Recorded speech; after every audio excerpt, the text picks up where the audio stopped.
Эльвира, добрый день. Здравствуйте. Очень рада с вами познакомиться. У меня не получается совсем промолчать. Видимо, наступил предел. Когда надо было, мои подруги ходили на свидания, хотели по дискотекам. Это вот период такой молодости. Она у меня прошла в борьбе за частный и семейный бизнес. Я бы хотела, чтобы в нашей стране женщины были более свободны, чтобы у них было право выбора. И в первую очередь я бы хотела, чтобы наши женщины были финансово более свободными. То есть реальность, она все равно диктует. И уже родители не требуют, не давят на девчонок. Зачем тебе карьера, зачем тебе образование? И если ты хочешь, чтобы он терпел твои короткие юбки, на какие компромиссы ты готова пойти?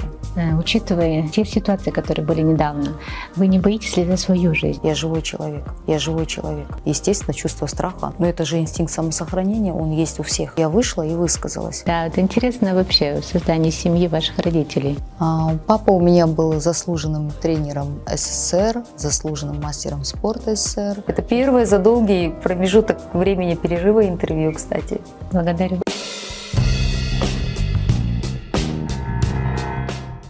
Эльвира, добрый день.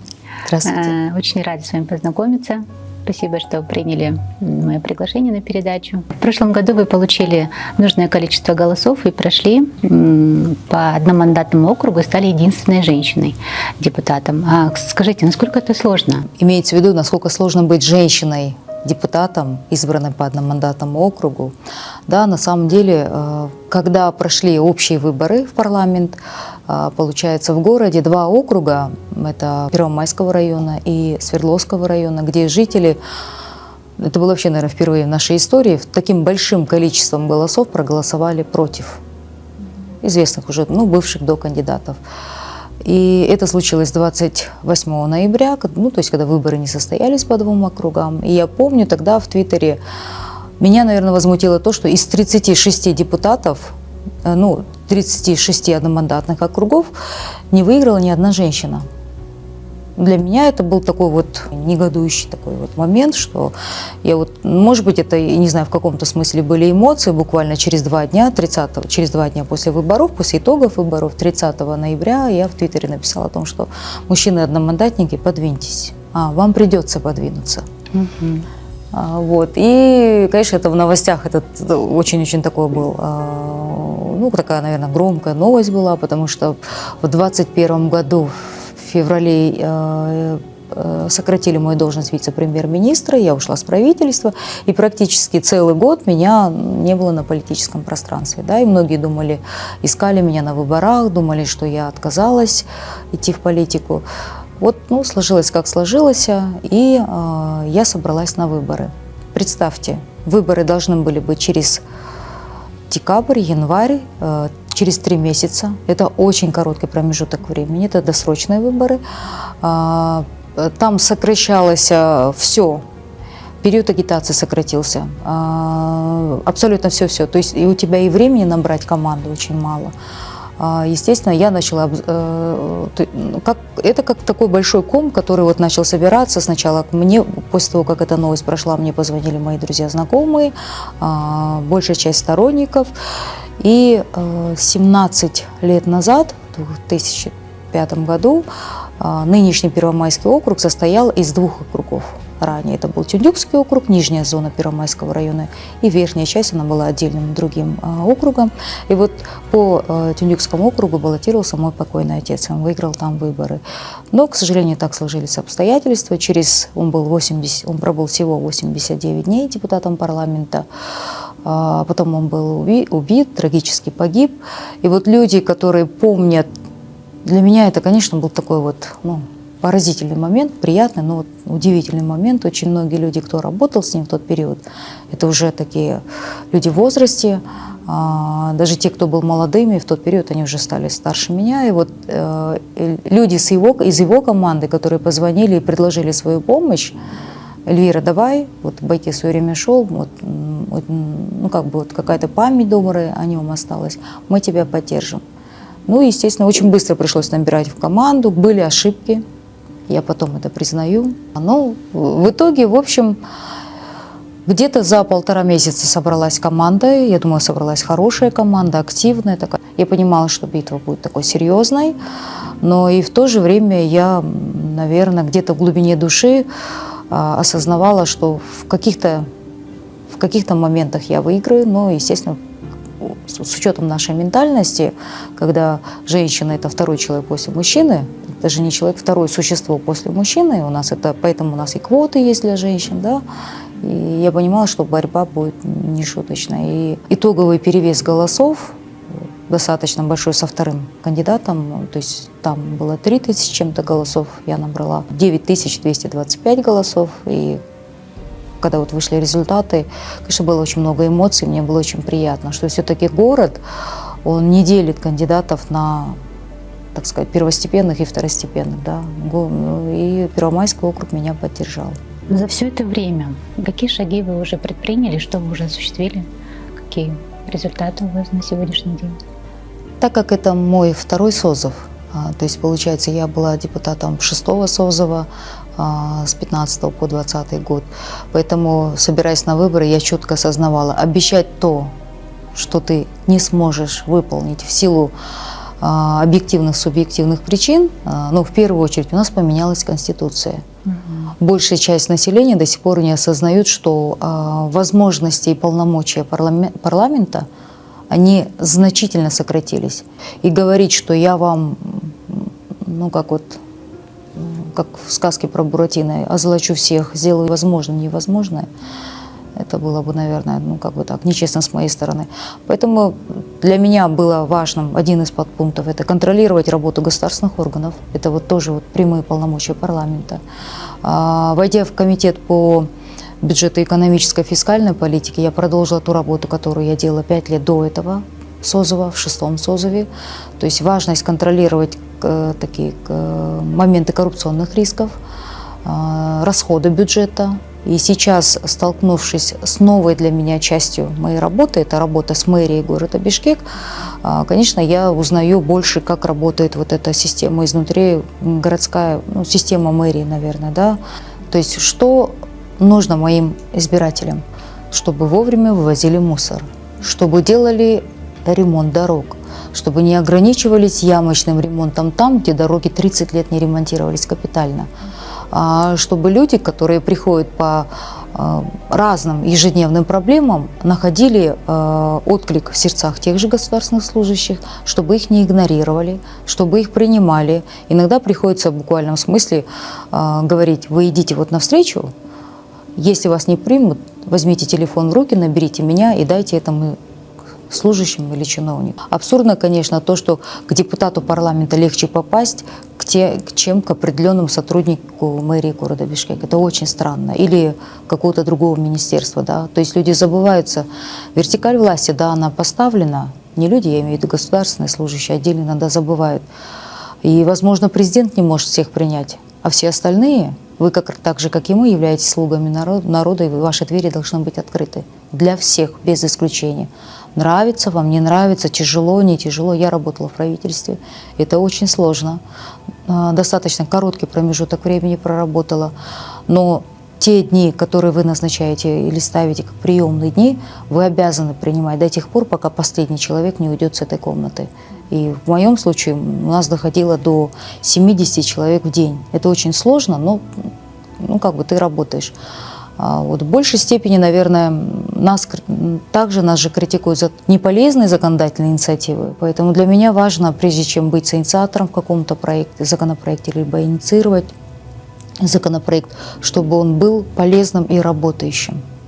Когда вы были вице-премьером по социальным вопросам, да, по социальным. Да, и в парламентарии были председателем форума женщин Кыргызстана, да? Скажите, будучи на тех позициях и сейчас являясь депутатом, вы как-то к народу стали сейчас ближе или были тогда? Прежде чем вообще в 2015 году прийти в парламент, я для себя поставила один такой конкретный такую жирную галочку – быть доступной. То есть это многочисленные профили в социальных сетях, это возможность встречаться, если уж не со всеми, то действительно с людьми, которые в этом нуждаются. Да? Другой вопрос, с какими просьбами приходят люди. Да? И мне кажется, что тогда, что сейчас, что в правительстве, тем более это был такой тяжелый переходный период после октябрьских событий, вы сами понимаете, помните это время. И было очень важно быть доступной к различным просьбам. Нравится тебе, не нравится, но это твоя работа, и ты под это подписывалась, когда ты шла в парламент или тебя назначали на эту должность. Я не могу сказать, что сложно было тогда или сложнее сейчас. Мне кажется, одинаково и тогда, и тогда. Люди-то не меняются. Да, проблемы не заканчиваются. Да, проблемы не заканчиваются. В одном из ваших интервью я слышала, что вы оказываете такую адресную помощь. Это вот в чем заключается? Куда она направлена? Это больше, наверное, благотворительность. Помимо того, что происходило в Баткенских событиях, да, мы хорошо знаем, мы помогали людям, которые живут там, в Баткене, да, вот сколько этих у нас перестрелок, когда наши граждане были ранены, да, сеяли происходили. Наверное, это у нас в семье такая вот хорошая такая негласная привычка. Мы отправляли гуманитарную помощь, да. Но в последний раз, уже после того, как я проработала в правительстве, вот как раз с молодыми ребятами, инициатива это была одного из молодых докторов, вот, медиков, которые связались со мной и написали о том, что вот Эльвиридже, у нас есть солдаты, которые работают там, на границе, в Баткене, да, Баткен, Таджикистан. И вы знаете, у них нет современных аптечек. То есть это все такое старое, допотопное. И когда ребята вот начали сбор финансовых средств, я помню, начали скидывать в социальных сетях, я спросила, что именно вы хотите приобрести, где, какого качества вообще, что это такое. Вот тогда ребята через Стамбул между собой скоординировались, вообще молодцы такие, и закупили профессиональные военные аптечки. Я как представила, что если нет у тебя специализированной этой аптечки, если тебя ранят, пока ты там где-то в горах, пока прибежит откуда-то там фельдшер, медик, пока начнет тебя перебинтовывать, да, это такая суперпрофессиональная аптечка, да, и в принципе она выходит не сильно дороже, чем то, что закупается в наших армиях. И вот потом, когда уже были поставки, ребята съездили, отвезли. Это уже, наверное, и как депутат, не только как гражданин. Я встретилась с руководством и объяснила им, да, вот я как член комитета по бюджету и фискальной политике, давайте поговорим, как мы можем закупать то, что нужно. На самом деле гоп-помощи очень много было, мне кажется, от обычных людей, очень много, бизнесменов, да, такой сплоченный такой народ. И, конечно, в такие моменты хотелось бы какую-то поддержку больше получать от госорганов, нежели от просто граждан. Мне кажется, граждане хотят даже уже не поддержки, а чтобы вся та помощь, которая получается, которую получают от простых граждан, чтобы она просто прозрачно распределялась. Да. И чтобы люди видели, все, что мы собрали, адресно дошло, довели до каждого нуждающегося в итоге. Вот, наверное, больше так. Но это и есть функции государства, да, быть открытым, прозрачным во всем. Но не так, чтобы мы в итоге надеялись, ждали, чтобы, вы знаете, мы не справляемся, пожалуйста, помогите. Наверное, это не совсем правильно. Последние, по-моему, полгода очень хорошо, как бы так активно обсуждается в парламенте о том, чтобы ввести закон по контролю СМИ и блогеров, да? Вот как вы думаете, вообще нужно ли это на законодательном уровне принимать такой закон? То есть я так понимаю, если ты обычный блогер там, в Инстаграме, в Ютубе, неважно, да, говоришь какую-то свою позицию, ты, если что-то будет кому-то не нравиться, это будет, не знаю, будет преследование. Насколько это, по-вашему, это правильно? Буквально вчера, по-моему, был создан, пару дней назад была создана комиссия, рабочая группа по доработке, наверное, этого законопроекта, инициативы. И, по-моему, пункт о блогерах исключили.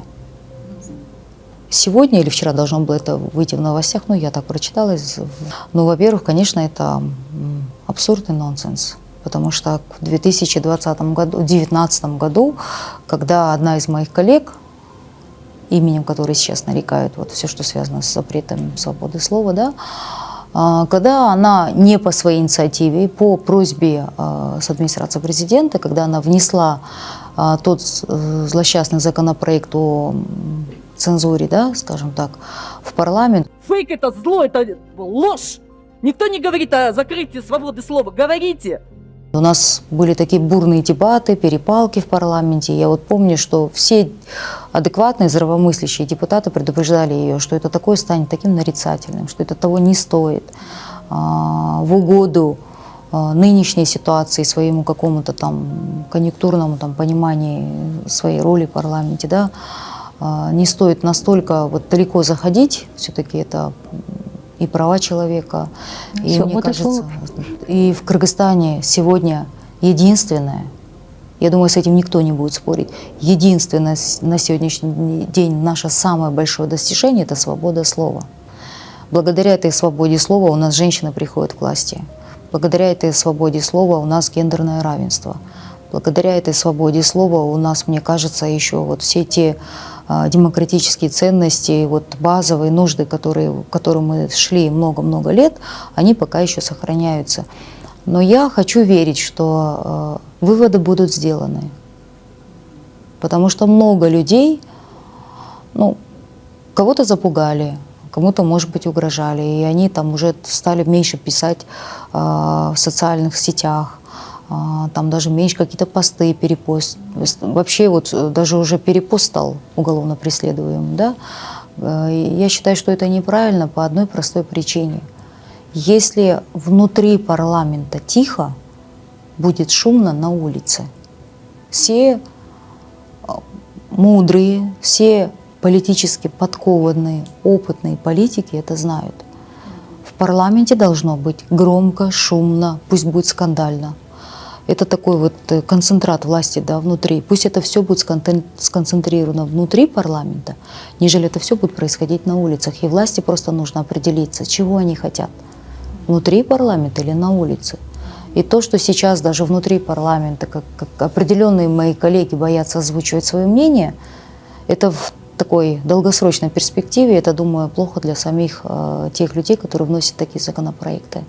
Власти имущие должны понимать, ты закрываешь эту крышку, она все равно вскипит, и потом ты просто уже не сможешь ее контролировать. Я так понимаю, вы будете против голосовать, да? Ну, закона? естественно.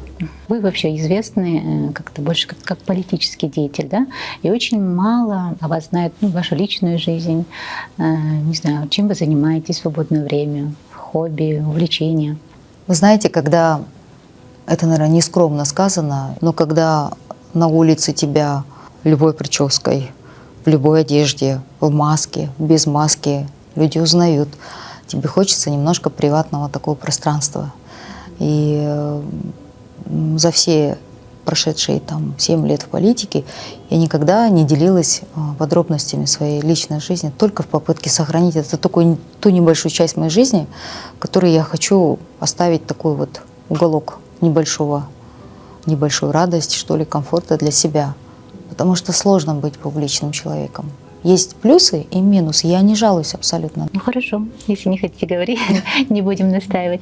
Я обычная женщина, у которой, если находится дополнительный, выкраивается день-два для отдыха, конечно же, я могу, как любой нормальный человек, проспать до обеда, посвятить себя, чтобы разгрузить голову, посвятить себя там генеральной уборке, каким-то домашним делам, занятиям. Обязательно увижусь с мамой, обязательно раз в неделю я должна к ней заехать, потому что мама для меня это тот вот человек, кладезь мудрости, опыта, знаний. Вот, дай Бог ей долгих лет жизни, чтобы она... Мы, конечно, как вот старший ребенок в семье, я бы хотела, чтобы она только радовалась всему, что происходит. Пока у меня не получается ее все время радовать. А вот по поводу ваших родителей, я читала, что ваш ныне покойный отец когда-то был спортивным тренером, да? Это интересно вообще в создании семьи ваших родителей. Вы самая старшая, у вас 2 сестренки и братишка, да? Можно немного вкратце о них рассказать? Папа у меня был заслуженным тренером СССР, заслуженным мастером спорта СССР по дзюдо и самбо. И все мое детство я помню, как у нас кто-то дома жил из учеников. Это вот маленькие-маленькие ребята, школьники. Потом дальше это были студенты, которые выросли у нас дома. И так как мы, скажем так, сами жили не в самых комфортных условиях, я все время удивлялась. Почему, папа, они должны с нами жить? Я вот помню тот период с талонами, на еду тоже вот такие времена были, это вот там 80-е, конец Советского Союза, да, вот начало 90-х, сложный период экономический. Но он был, во-первых, он был хорошим психологом, педагогом. И вот он верил в каждого ребенка, который попадал к нему в руки. Да. Он ездил по стране, отбирал этих талантливых ребят. И в итоге он вырастил 40 мастеров спорта, заслуженных мастеров спорта. Это сейчас достаточно такие известные люди. Вот, и оборачиваясь назад, конечно, я понимаю, что быть тренером, так же быть педагогом, так же как быть учителем, да, это в первую очередь призвание и талант. Вот в моем детстве из воспоминаний про отца. Но есть и другая сторона. Он был очень строгим, консервативным, требовательным. Утром в 6 утра у нас дома раздавался крик: «Подъем!». В 6 утра мы все просыпались, недалеко от дома, ну, мы, правда, часто переезжали, был обязательно какой-то сквер, и в 6 утра мы все бегали по этому скверу. Не выспавшиеся, злые, но так он выработал дисциплину в семье. И за что, конечно, сейчас, спустя время, я ему благодарна. То есть вот это вот внутренний какой-то стержень, вот это вот внутреннее, наверное, такую Благодаря папе, основу, да, это вот было благодаря отцу, это правда. Ваш отец был тренером, потом как вообще так получилось, что он ушел в бизнес, и вот этот самый крупный рынок, скажем, в нашей стране, Кудайберген, да? Как это все вот возрождалось, это интересно? Все банально просто. В 90-х, когда развалился Советский Союз, я думаю, практически все, кто в тот период работал на государство, они были вынуждены столкнуться с экономическими проблемами, с финансовыми проблемами. И им нужно было полностью перестраиваться. Это был очень сложный период. У моего отца был достаточно такой жесткий характер, очень требовательный, но эта требовательность не только по отношению к другим строгость, но и по отношению к себе.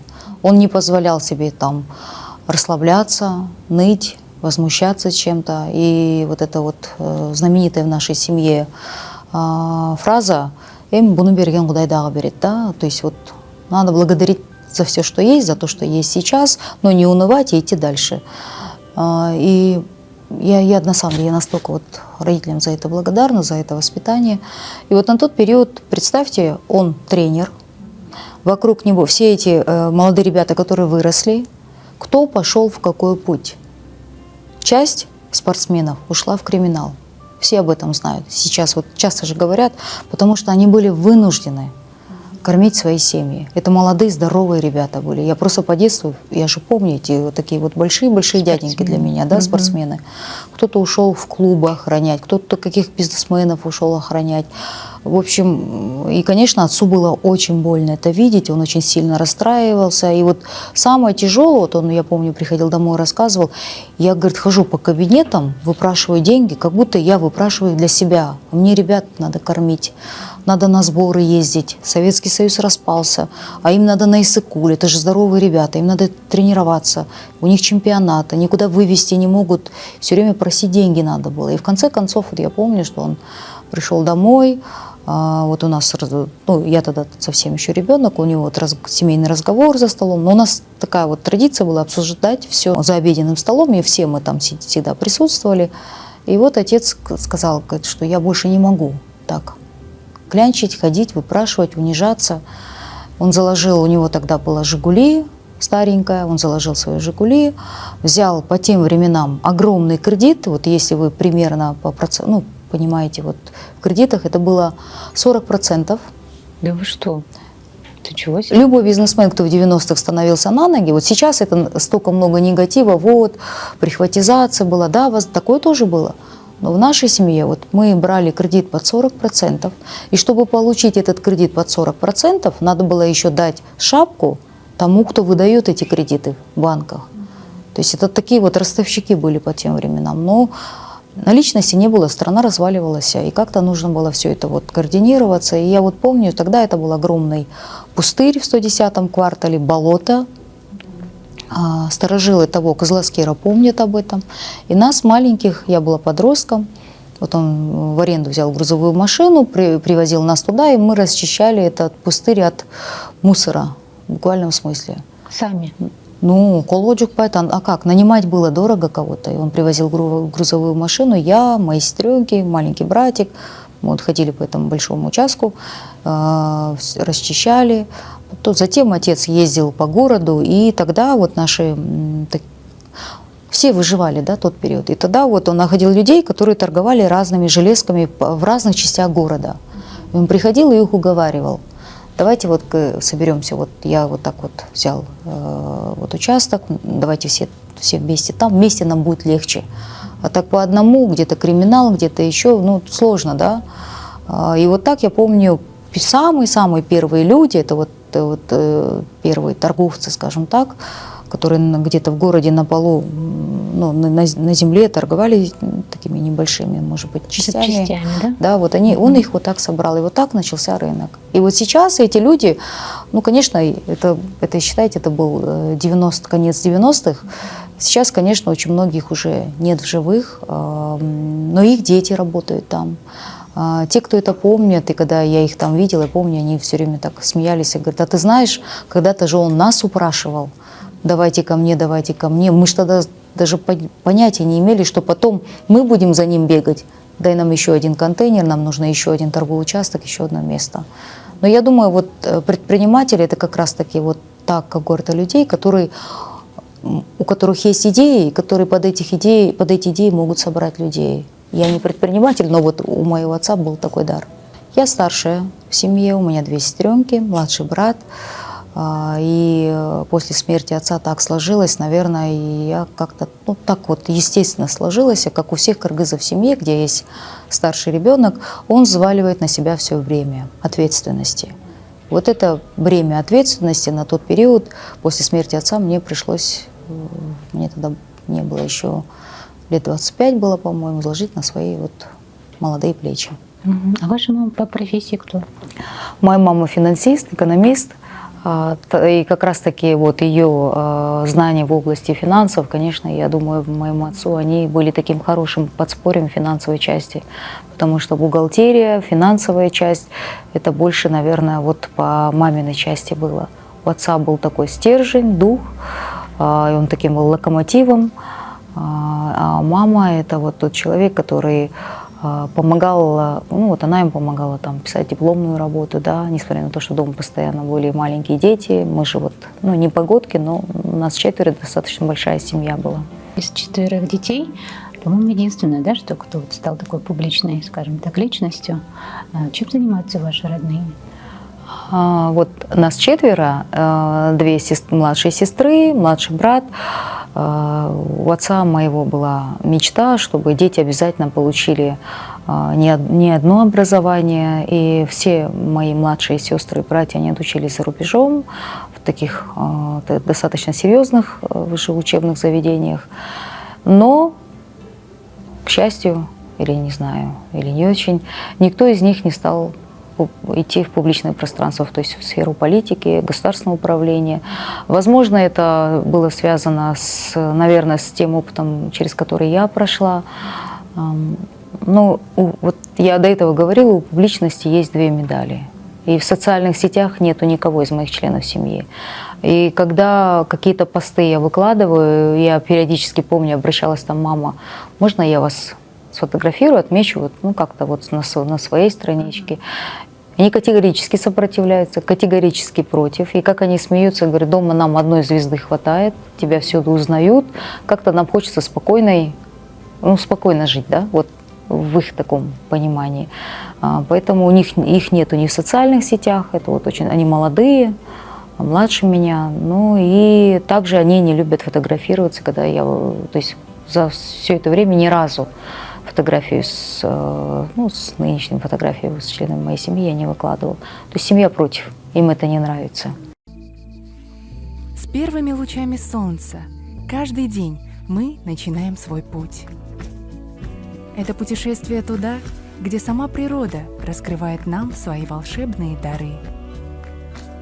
Мы собираем их, бережно передаем из рук в руки, согревая их своими сердцами, насыщая ароматами прекрасных цветов и лучами ласкового солнца, чтобы вы могли подарить любовь и заботу самой природы себе и своим близким. L'Occitane. С любовью из самого сердца природы. Дарите лучшее. Дарите L'Occitane. Вы закончили наш национальный университет, да? Потом уехали в Лондон. Это у вас было второе высшее или Да. магистратура, да? Магистратура. Я думаю, очень многие люди, которые уже, поучившись за границей, видят систему, которая работает там, многие не возвращаются. У вас как вот с этим сложилось? Вы, наоборот, хотели вернуться и что-то поменять здесь? Это был 2000 год, когда я закончила на тот период это Кыргызский государственный национальный университет назывался, ныне это Кыргызский национальный университет, факультет международных отношений. И год я проходила стажировку в Министерстве иностранных дел. То есть это прямая моя специальность, да, на тот период, дипломатическая и консульская служба. Через 9 месяцев после моей стажировки руководство меня вызывает и с извинением с сожалением сообщает: мы не можем предложить тебе эту вакансию, так как на это место берут сына спикера парламента того периода. Конечно, у меня был такой вот жуткий стресс тогда, я очень сильно расстроилась, обиделась, я же молодая, импульсивная, обиделась, я пришла домой. Тогда интернет только-только тогда вот появлялся в нашей жизни. И подала вот заявку на обучение где-то, по-моему, в сентябре, что ли. Я не знаю, как так сложилось, в общем, мне предложили место. Я быстро сдала IELTS, то есть, по тем временам мне казалось, что мне это было несложно. Собрала вещи и уехала. Там, отучившись на магистратуре, вернулась и решила, как вы и сказали, я почему-то на тот период я считала, что я уеду дальше, буду жить за границей, да, потому что 8 июня 2005 года я звонила отцу, он на тот период уже был депутатом парламента. Я вот позвонила и говорю: пап, я поступила в Лондонскую школу экономики, я получила грант, общежитие, и я на PhD уезжаю на 3 года. Все, я уже решила, как-то так. И вот у него был такой грустный голос, я думаю, он знал, что его преследуют. Это вот как раз-таки когда только-только Бакиевы пришли к власти. Вот. И он как-то так грустно сказал: Эльвира, если все образованные, грамотные будут уезжать, кто будет поднимать страну? Я очень хочу, чтобы ты приехала. И вот сейчас, спустя, наверное, столько лет, я понимаю, у меня было чувство, что как будто он со мной прощался, потому что он говорил: я на тебя надеюсь, ты у меня старшая, ты справедливая, ты будешь заботиться о маме. И спустя время, конечно, и вот когда у меня был разговор, когда я уже вернулась, я маме говорю: мама, он так странно со мной разговаривал, он знал, он говорит: да, за ним следили, мне кажется, говорит, ему угрожали, он догадывался о том, что вот может произойти. И вот через 2 дня его убивают. И, естественно, я же старший ребенок в семье, а у кыргызов как? Старший – это ответственный. И меня так и воспитывали. Ты в ответе за всех младших, ты должна… То есть если в семье младшая сестренка, 2 сестры или братик, кто-то получал 2 или 3, ругали не их, ругали меня. Да. Потому что доставалось всегда мне. Если какие-то у них проблемы в поведении, доставалось мне. То есть я всегда была ответственной. И, наверное, вот это чувство ответственности тогда, буквально через 2 дня, мне пришлось вернуться, да. На тот период, я думаю, так сложились обстоятельства. А сейчас я понимаю, видимо, как-то так сложилась у меня судьба. Именно тот ли случай, который произошел с вашим отцом, сподвигло вас вообще пойти в политику? Вы, наверное, искали на тот момент какой-то справедливости, хотели, не знаю, знать причины, почему так произошло. Вы никогда не думали о том, что если бы все было бы не так, возможно, вы никогда бы не стали политиком? Я бы очень хотела, чтобы он был жив, и чтобы я не пришла бы в парламент. Я понимаю, если бы он жив был бы, конечно, мне кажется, дороже родителей, дороже близких членов семьи, вообще в этой жизни, я не знаю, что может быть, да, дороже для нас. Поэтому для меня это такая очень серьезная тема. Но в парламент я пришла не потому, что его убили. В парламент я пришла, мысли о парламенте пришли позже, спустя лет 10, хотя когда его убили, он баллотировался как раз-таки по этому же округу. И я помню очень много людей, члены его команды, они начали звонить. Я тогда молодая совсем, 25-26. лет мне тогда было. Эльвира, давай вот, если ты пойдешь на выборы по его округу, ты выиграешь. Я понимала, что я выиграю, потому что была огромная, колоссальная поддержка населения, и он действительно был очень уважаемым. Несмотря на всю его суровость, это был очень простой в поведении, очень доступный и очень такой добросердечный человек. Вот как мужчина, как человек, он был очень щедрым, открытым. И вот эти бабушки, дедушки, многие, которые его видели, они, конечно же, очень хорошо отзывались о его вот чувстве сострадания, эмпатии, несмотря на его внешнюю такую суровость. Да? И вот когда я уже была в бизнесе, в предпринимательской среде, ну это, конечно, частный сектор, да, семейный бизнес.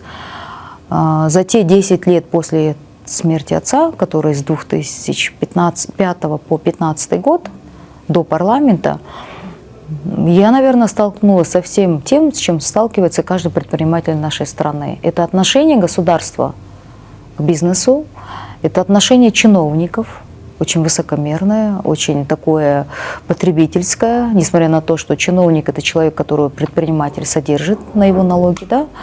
Это абсолютная такая несправедливая иерархия была. Естественно, я возмущалась. Я помню, в 2014 году был большой скандал. Один из чиновников антимонопольной службы вымогал взятку за согласование тарифов на тот период. И никто из предпринимательской среды, никто не осмелился с ним вступить, скажем так, в противодействие.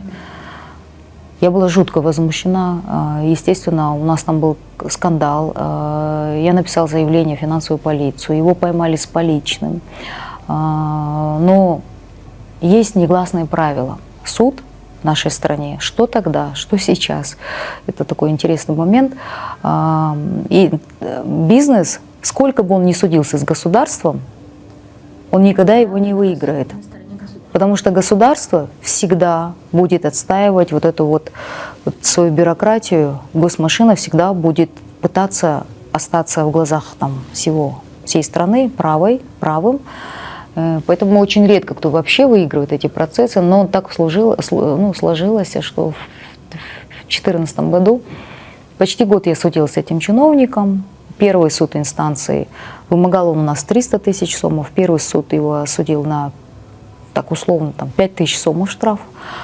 Второй уже был 30 тысяч сомов. Это что меня жутко прям так удивляла, скажем так, эта ситуация. Но мы дошли до Верховного суда через год.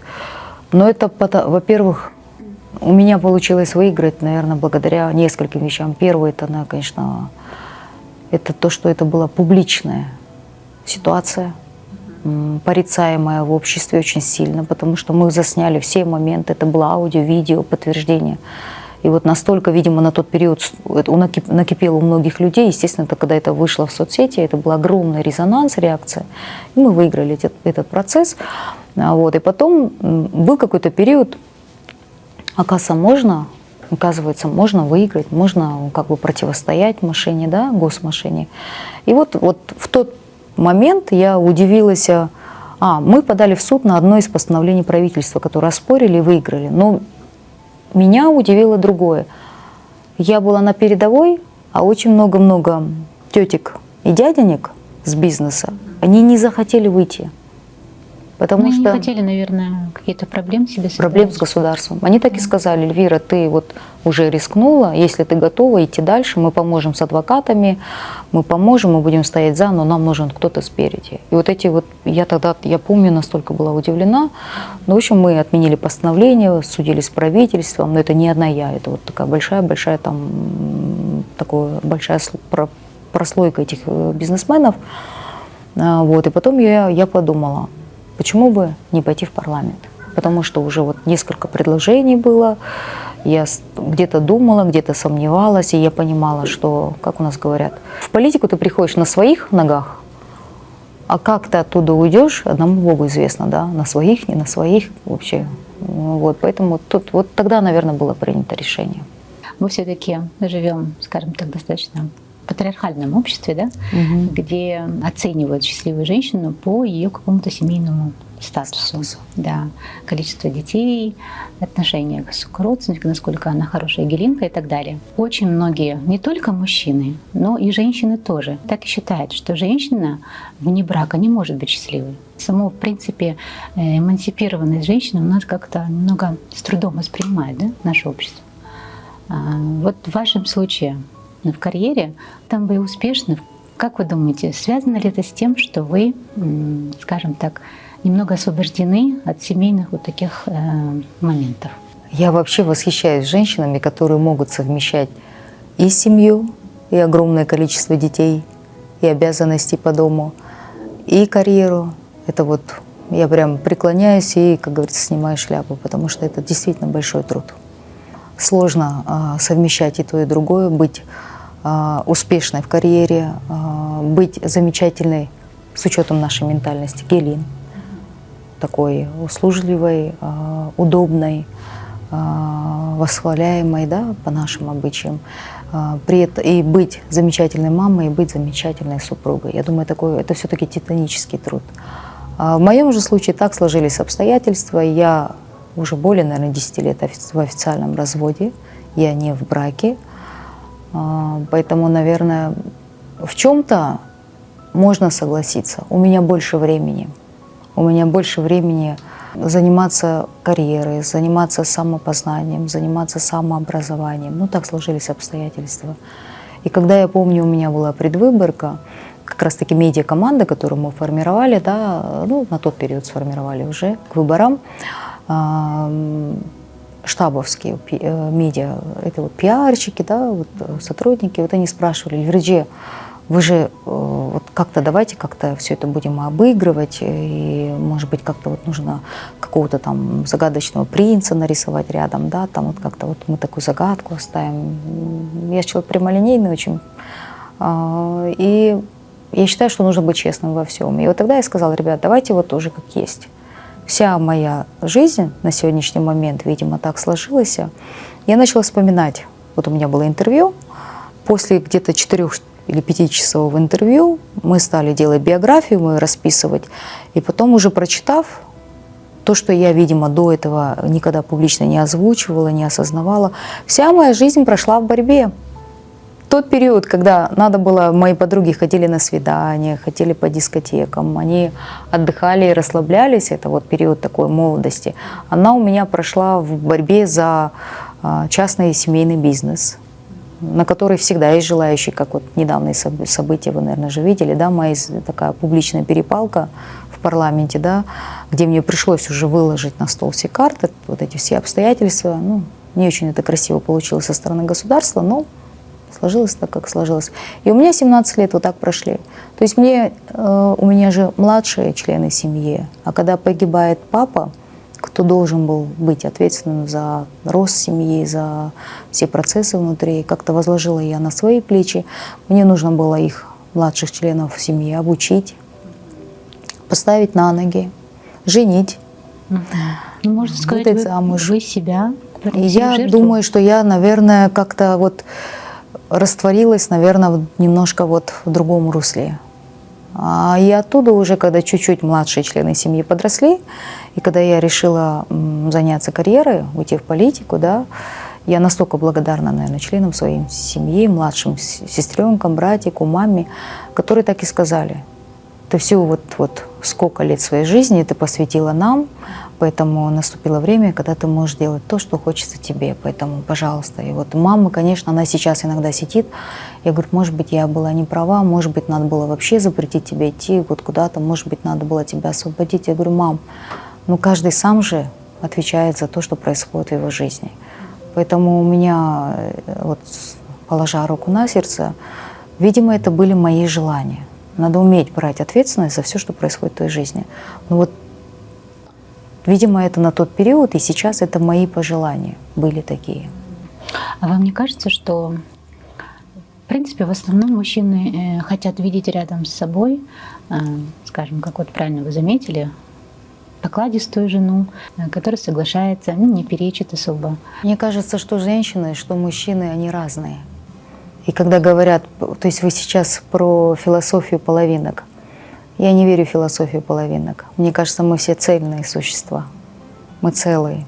Мы не половинки, чтобы как бы, ну, дополнять кого-то, да. Мы целые. И целостный человек, он должен быть, наверное, тоже с целостным человеком. Ну, мое понимание, да.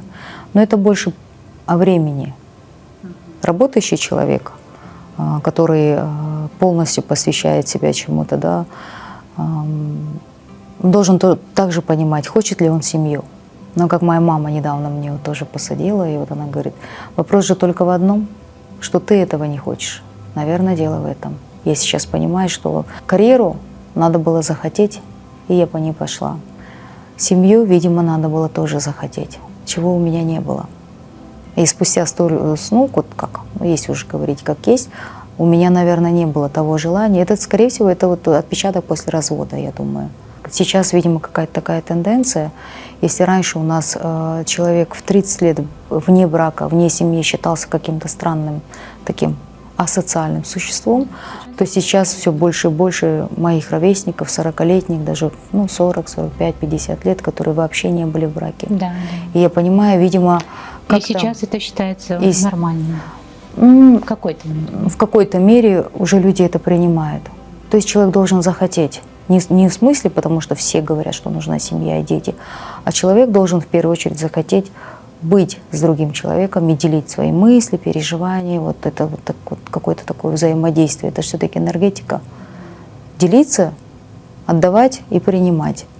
А как вы относитесь, в принципе, вот, к эмансипации женщин вот, в нашей стране? Как вы ее видите? Насколько это вам близко?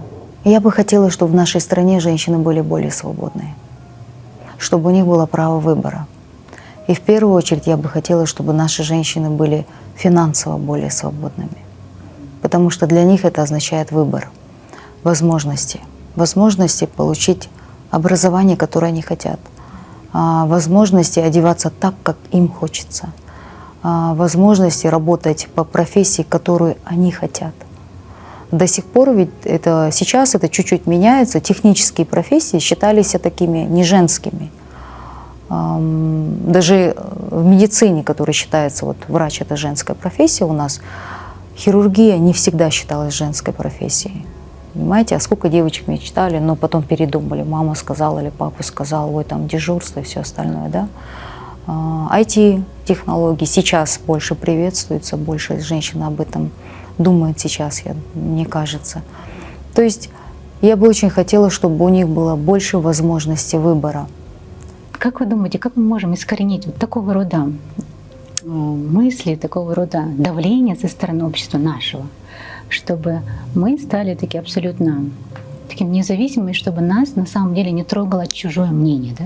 В парламенте, когда в прошлом созыве мы принимали законы про семейное насилие, против семейного насилия, помните, январь 2020 или 2021 года, да, начало года ознаменовалось несколькими убийствами женщин на почве семейного насилия, да? И я вот помню, когда мы в парламенте требовали там возбуждения уголовных дел, и я писала гневные посты о том, что родственники же знают, что их бьют. Женщины этих избивают, они знали, что их так избивают, и это не один раз происходило. То есть, когда уже их убили, стали журналисты брать интервью у этих родственников о том, что вы же знали, что их бьют дома.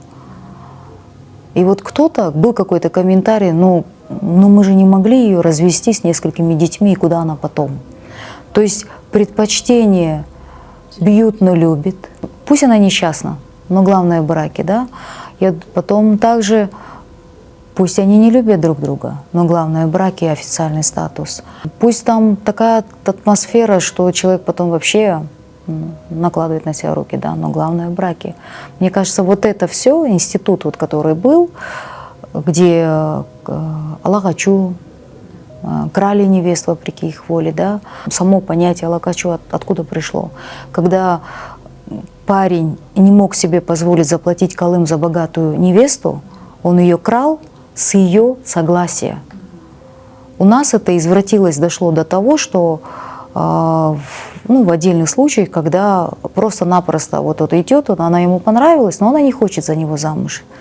И помните, несколько убийств от Айзада, и какие еще случаи были, да, если женщина не согласна и не любит, да, вот это счастье стоит вторым пунктом. Первое, что требует от тебя социум, я думаю, мы уже перевоспитываемся. Сейчас родители уже понимают. Сейчас вот то поколение родителей, которые требовали, неважно кого, лишь бы вот одеть платок, приведи, а то у всех внуки, я тоже хочу. Сейчас это меняется. Мне кажется, важно быть с человеком, с которым тебе комфортно. Это очень важно. Я вижу столько несчастных семей, которые живут своей жизнью, и муж, и супруга. Но в обществе они такая, ну, формальная и хорошая образцовая пара, да. Мне кажется, вот это вот лицемерие, то, от чего мы, наверное, все-таки потихоньку начинаем избавляться. Жизнь, она заставляет, ну, социум меняется под давлением тех тенденций, которые происходят. То есть реальность, она все равно диктует. И уже родители не требуют, не давят на девчонок. Зачем тебе карьера, зачем тебе образование? И также уже родители после того, как, ну, там, женили сына на ком-то, он развелся. И они после этого уже на горьком опыте тоже никому это никого не насилуют. И все это меняется. Но это время надо. Нам всего 30 лет, нашему государству, ну, как независимое государство, да, если не брать в расчет 74 года Советского Союза, да, это все-таки большая империя была, мы были частью империи, мы не были независимым государством, поэтому сейчас, я думаю, эти тенденции, они меняются, молодежь растет другой, молодежь хочет реализоваться, и они уже не будут слушать, наверное, ваших каких-то установок, а будут говорить: мам, там, что ты предпочитаешь, чтобы я была счастливой, или я была той, которой ты хочешь меня видеть. И зачастую ведь мамы, они пытаются реализовать свои фантазии, свои несбыточные мечты за счет детей. Я думаю, вот это вот в корне должно стоять свобода и выбор. Вот я очень хочу, чтобы наши и женщины, и мужчины стали свободными в выборе, чтобы никто не навязывал им профессию, заканчивает школу, все были там-то, вот ты тоже пойдешь. Или нет, не бери эту профессию, потому что в этой ты ничего не заработаешь. Это старые установки, они меняются. Поэтому также и отношение к браку. Потому что там, где несчастная мама или папа, там и по этим, ну это как вот по тем же психологическим, как бы, да, вот учебникам, да, по те же тренинги, которые сейчас популярны, откуда они пришли, потому что запрос есть, запрос на счастье, запрос на свободу, и люди стали очень много там онлайн всяких коучей слушать. А они же об одном говорят: делай то, что ты хочешь, что требует душа. Но как вы думаете, вот такое влияние, скажем, современного общества, как психологи, эти же коучи, такие же тренинги, насколько хорошо, что они так внедряются в наше общество? Профессиональный коуч, когда говорит «не терпи», он и вторую сторону должен рассказывать. И тебя никто терпеть не обязан. Это и есть компромисс. Насколько далеко в своем нетерпении ты готова зайти. То есть это же две стороны, два человека. И если ты хочешь, чтобы он терпел твои короткие юбки, на какие компромиссы ты готова пойти? Поэтому, когда люди проходят через развод, я часто спрашиваю: какие выводы вы сделали? И когда у меня спрашивают, я вот из своего опыта говорю: я точно, обычно говорят, я хочу того, того, того-то, да. У меня намного проще. Я говорю, я уже точно знаю, чего я не хочу. Вот так же и с коучами, с тренингами. Меня часто возмущает, почему на бизнес-тренинги зовут вообще иностранных каких-то специалистов. Тот бизнесмен, который пережил 90-е в Кыргызской республике, он должен быть коучем. Потому что наши правоохранительные органы, наши службы, они же не изменились. Это те же люди в третьем поколении просто, да. То же самое с психологами. Если человек не знает института Лакачу, если человек не знает институты, ментальность кыргызстанского уклада, если человек этих нюансов не знает и будет накладывать прозападную психологию, конечно, здесь будет такой кризис психологический очень сильно. Этот кризис поколения отцов и детей, да. Ну, я считаю, да, должны преподавать и разъяснять те люди, которые изнутри этого социума. А иначе, конечно, у него одни установки, у нее одни установки. Я хочу, но если это два человека, то и она, и он чего-то хочет. Вопрос, наверное, больше в этом, да.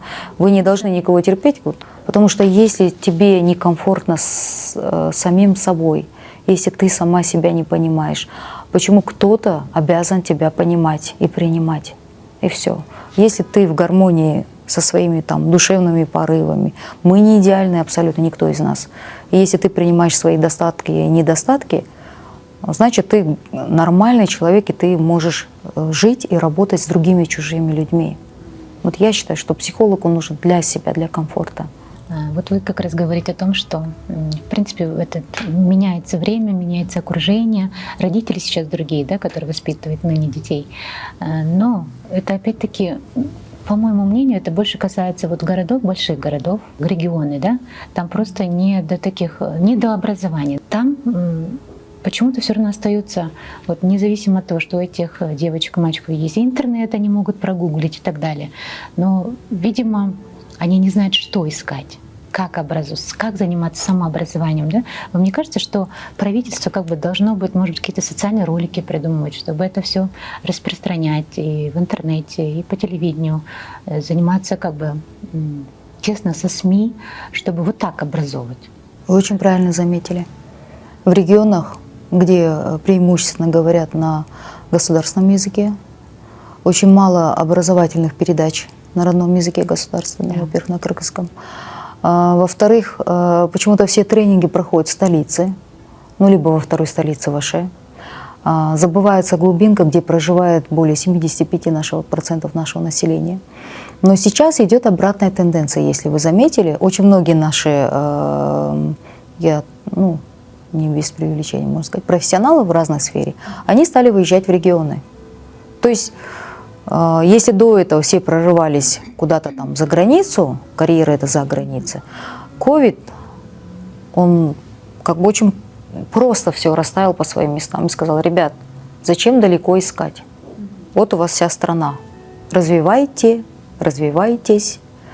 И мне кажется, сейчас больше тренингов стало появляться наконец-то на государственном родном языке, да? Но это все в частном порядке. Потихоньку. Но для этого должны были произойти какие-то определенные события, начиная от ковида, заканчивая там 3 революциями. Вот все эти события, они все-таки влияют. Мы не маленькая страна, но на нас влияют все события, которые вокруг нас происходят, да? Поэтому, я думаю, государство не должно, а обязано. И государство сейчас об этом, я думаю, задумывается. Все больше и больше пожеланий и от народа идет. И мы, если раньше все только в столицу, сейчас, я думаю, наступает период, когда пойдет обратная тенденция. Из столицы, где стало очень дорого жить, где смог, в конце концов, да, и будет, наверное, все-таки идти потихонечку обратный отток. Единственное, что должно сделать государство, создать условия для инфраструктуры. Развить инфраструктуру. Это тот же туризм, это та же медицина, это тоже образование. Вообще, допускаете ли вы мысль, что когда-нибудь вы все-таки уедете, посвятите свое время спокойную жизнь где-то за границей? Мне кажется, если бы я хотела спокойно жить, я бы не пришла в парламент. Я ведь понимала, чем определенные поступки могут заканчиваться. Сущность политики, она не меняется. Просто она становится более доступной и открытой благодаря социальным сетям. Сейчас, век цифровизации. Для женщин это очень хорошо. То есть нам повезло, что именно век цифровизации, лично мне, что я пришла в парламент. С учетом того, что сколько лет своей жизни я уже отдала здесь, в своей стране, мне бы хотелось все-таки быть полезной здесь, если у меня получится. И я, по крайней мере, сейчас я пытаюсь это сделать. И если вы про прогноз, оптимист я или пессимист, верите ли вы в то, что все будет хорошо? Я верю. Всегда есть место такого для позитивного мышления. Если пытаться во всем только искать негатив, наверное, так вообще жить тяжело, да? И что такое депрессия? Депрессия — это человек, который живет в прошлом. Что такое тревога? Это человек, который живет в будущем. А мы как-то нас не учили жить здесь и сейчас. Да. У нас же такой коллективный менталитет. Да. У нас в Советском Союзе нас учили не выделяться, быть как все. Потом наша ментальность учит женщины вообще быть в серой, в тени.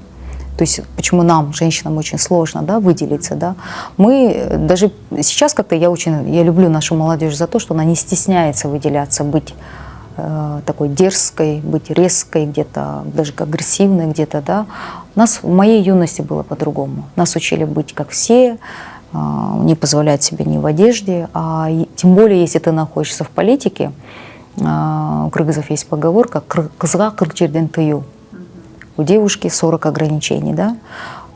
У женщины в политике 100 ограничений. Начиная от внешности, заканчивая поведением, словами, всем. То есть у нас мы в такой коробке, из которой не позволяется вытиснуться. И, к сожалению, так получается, что я периодически из нее просто разрываю эту коробку и выскальзываю. Вот вы сами, учитывая те ситуации, которые были недавно, вы не боитесь, высказываясь так резко, идя так против, я не знаю, каких-то определенных людей, определенных сил, все-таки? Мне кажется, чувство страха неведомо только бездуховному, бездушевному существу. Я живой человек. Естественно, чувство страха, но это же инстинкт самосохранения, он есть у всех, абсолютно у всех живых существ. Вопрос в другом. Когда наступает предел вот этой несправедливости, у меня не получается совсем промолчать. Просто исходя из того, что происходило на протяжении последнего года, вот я нахожусь в парламенте, видимо, наступил предел, что я вышла и высказалась, за что, естественно, пришел какой-то счет. А у меня такое ощущение, что у нас два президента. Причем второй негласный президент. Каалагандай калчап, каалаганын коркутуп, каалагандай кылып атат да. На фоне тех событий, последствий моих высказываний, да, вот, и я понимаю, что всегда есть место прецеденту. Женщинам вдвойне сложнее. Ну сколько можно? У нас даже видимости демократии не будет, что ли, в стране. И я думаю, те, кто должен был услышать, они меня услышали. И свои выводы, думаю, они сделали. Потому что там тоже не глупые люди, да? Вот, во-первых. Во-вторых, всегда есть место для этих каких-то первопроходцев и среди женщин тоже. Они должны быть. Иначе вот девочки, которым 15-20 лет, которые где-то сидя, если она там открыла ТикТок и где-то в глубинке, в деревне она это увидела, и если это ее вдохновило, и я рада, потому что где-то совершенно в какой-то там глухой деревне, вот одна девочка, посмотрев этот ТикТок, сказала: оказывается, женщин тоже можно, я тоже смогу. Вот я с этой точки зрения смотрю. Сейчас, занимаясь политической карьерой, люди могут по-разному к вам относиться. Кто-то негативно, кто-то очень позитивно. Вот замечали ли вы, что вы теряете каких-то близких, родных людей за эти годы, именно занимаясь этой сферой деятельности, да? Или наоборот, это сплотило ваше окружение? Когда я первый раз пошла на выборы в 2015 году, я баллотировалась от партии в Сокулукском районе. Надо признать, в моем штабе не было ни одного моего родственника. Ни с маминой, ни с папиной стороны. Вот если уже как есть говорить, мы же кыргызы, у нас много родственников же всегда. Я не знаю, это было или это было то, что в меня никто не верил, или это какая-то другая ситуация была, или это какие-то разные обстоятельства, да. Вот, и я была очень сильно расстроена, и я помню, дома, когда по этому поводу был разговор, я, по-моему, даже высказалась среди своих братьев, сестер и мамы. Потом наступили вторые выборы. Вторые сейчас, а третьи по факту. Вот это февраль 22 года. Вся моя родня, абсолютно вся, она меня вся поддержала. Это огромная сила, конечно, когда тебя поддерживают родственники покойного папы, которого нет уже 17 лет. Для меня это было такое вот отдушина большая, когда родственники мамы, да, это вот люди, которые все-таки это древо жизни, родственники — это древо жизни. Какая бы сколько бы лет я на Западе не отучилась, насколько бы я прогрессивной не была, но человека формирует его детство. Меня сформировало детство большой семьи. У нас всегда была большая такая родня. Мы ездили на мероприятия мамина, папина сторона, где там по 8 родственников, да, двоюродные, троюродные, большая-большая семья. И для меня этот, я думаю, это такой большой такой дух, это вот такая вот древо жизни, да. И, конечно, для меня вот последние выборы, они мне дали такую большую поддержку именно в плане того, что от родственников я получила такое большое признание. Разные ситуации бывают, по мелочам, по разным моментам, да. Но вот в плане того, что вот первые мои шаги в парламенте, я помню, да, я даже высказывалась в кругу родственников о том, что почему вы меня не верите, да. И вот потом уже, да, относительно друзей, ну, конечно же, я к этому нормально отношусь. Кто-то из них на государственной службе, кто-то из них занимается бизнесом. Да. Это уже успешные взрослые люди, да. Естественно, я сама бы не хотела, чтобы ни на одном из моего окружения человеке не отразилась моя деятельность, а она вполне может отразиться. Но это было ну да, пару если моментов, они вас поддержат, да, условно. в каких-то случаях, да. И поэтому я сейчас уже, будучи в том возрасте, в котором сейчас я есть, я, конечно же, уже не обижаюсь. Я понимаю, когда там люди могут пропадать из-за каких-то позиций, я понимаю. Ну, такова наша реальность. Я ведь все-таки 7 лет в высших эшелонах власти, я тоже часть этой системы. И я несу ответственность за все, что происходит. Одно дело, ты делаешь то, что можешь, а другой разговор о том, что у людей-то жизнь идет здесь и сейчас. Они не могут идеалистично сидеть и говорить: о, она это делает ради будущего, ради наших детей и внуков. Ну, когда-то от этого будет польза. Они-то сейчас живут. Поэтому я к этому отношусь нормально, я понимаю.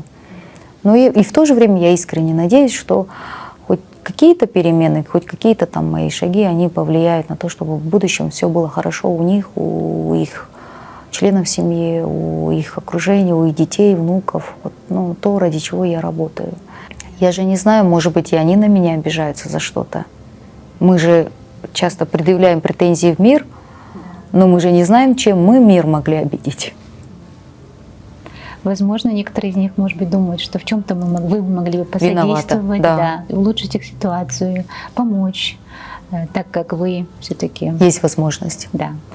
Сейчас уже такого нет. Первый созыв, когда я была, зачастую люди, избиратели с округа звонили и говорят: вот у меня дочь, сын там работает, помоги стать ему начальником или ей, да, или помоги суд выиграть, да, или позвони тому судье, позвони тому чиновнику. И где я часто вот отвечала тогда, ну и сейчас уже люди, я думаю, привыкли, я им объясняю: вот если я сейчас буду это делать, а как я потом с трибун буду бороться с коррупцией? Я тогда ничем не отличаюсь от них, такой же лицемер. То есть, получается, я помогу вашему сыну, пройдет 5 лет, я уйду с парламента, вашего сына также какой-нибудь другой депутат выгонит с работы. Это нормально? Там ведь тоже может быть семья, дети, это и есть коррупция. И вот когда с ними начинаешь так разговаривать, кто-то задумывается, кто-то обижается. Ну, тоже нельзя их в чем-то винить. Люди хотят жить здесь и сейчас, и это правильно в их понимании. Ну, если это любой государственный деятель, любой политик, любой чиновник, он приходит в политику или на государственную службу, он делает свои планы, краткосрочные, долгосрочные. Вот в моих долгосрочных планах это как раз-таки вот это, наверное, внедрение вот такого понятия о государственной службе. И девочкам, и мальчикам, и женщинам, которые думают, что у них не получится. Я понимаю, что, смотря на меня, некоторые говорят: вот, ну, конечно, у нее там были возможности для стартового капитала, у нее были возможности для старта. Но есть другая сторона. Сколько вы знаете семей, где погиб папа, хозяин, лидер, и которые смогли удержать все это? Каждый ли из вас, кто в бизнесе, уверен, что ваши дети смогут это продолжить? Даже не продолжить, а удержать. Никто не даст в этом гарантии. Поэтому, когда я сажусь и думаю, я понимаю, что создать, и когда есть такой сильный мужчина, с ним никто не сравнится, я про своего отца говорю, да, вот в нашей семье. Но потом он раз уходит, а потом вот остаться на плаву и жить дальше, это тоже огромный труд. И не каждый может себе это гарантировать. Так вот, и я благодарна им за воспитание. Я думаю, вот всем, кто вот, если вы воспитываете детей, надо воспитывать их свободными. И я в этом плане благодарна своей матери и отцу. Потому что, когда я села за руль в 20 18 лет права, 20 лет получил, или 18, 20, сейчас уже не помню. Если папы, у которых были возможности, они в то время было модно покупать и дарить права. Почему много бездарных водителей, да? Я помню, мой отец, у которого были эти возможности, он отправил меня в эту автошколу, и потом полгода после того, как я завершила эти курсы, он меня тестировал, тихо ездил за мной, и вот он говорил: железку можно вернуть, а человека нет. То есть вот достаточно, вот это воспитание очень важно. Вы можете быть, конечно, строгими к детьми, но я думаю, вы должны быть честными с ними. Вы не всегда будете рядом. Поэтому, когда с молодыми встречаются тоже вот лидеры, иногда они красиво разрисовывают картинку в политике. Надо быть честными. Любая профессия, это как школьники, которые заканчивают школу: я хочу стать тем-то, тем-то. Один день сходите, вот кем вы хотите стать, хирургом, сходите, найдите родственника, который в операционной работает. Один день проведите с ним. ВУЗ, университеты, студенты, когда приходят, я им также говорю: какую профессию хотите? Хотим быть депутатом. Я говорю: депутат — это не профессия. В парламент вы должны приходить с уже устоявшейся профессией какой-то. Что вы можете, что вас прокормит вне рамп, света, какие-то навыки должны быть. Вот хотите эти навыки, попрактикуйтесь, получите. Так же, как и с успехом. У всего есть обратная сторона. То есть чем вы готовы пожертвовать? Но это не обязательно прям страдать надо. Просто надо находить в себе силы. А думать, что вот у него или у нее все хорошо, поверьте мне. Вот у нас 19 женщин-депутатов в парламенте. И я знаю практически каждую из них. Я знаю, какой путь они прошли. И это кажется, что вот она случайно попала, и еще что-то. За спиной каждого депутата, каждого политика есть какие-то вещи. И вы удивитесь, есть личности, которые, может быть, общей массе не нравятся, но ты съездишь на их малый округ, откуда они избрались, получили достаточно большое количество голосов, у которых есть свои последователи, их за что-то любят.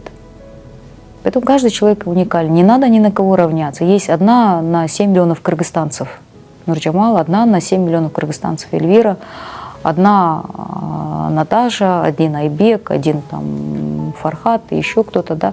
То есть каждая из нас уникальная личность. Я просто хочу, чтобы мы были свободны в душе, не копировали кого-то, оставались самими собой. Тогда, мне кажется, человек становится счастливым, когда он остается самим или самой собой. Здорово, спасибо огромное. Я очень благодарна вам, что вы уделили свое время, пришли пообщаться со мной и поделиться своими мыслями. Успехов вам! Спасибо вам. Всех. Это первое за долгий промежуток времени перерыва интервью, кстати. Благодарю. Очень комфортное. Спасибо большое. Спасибо огромное.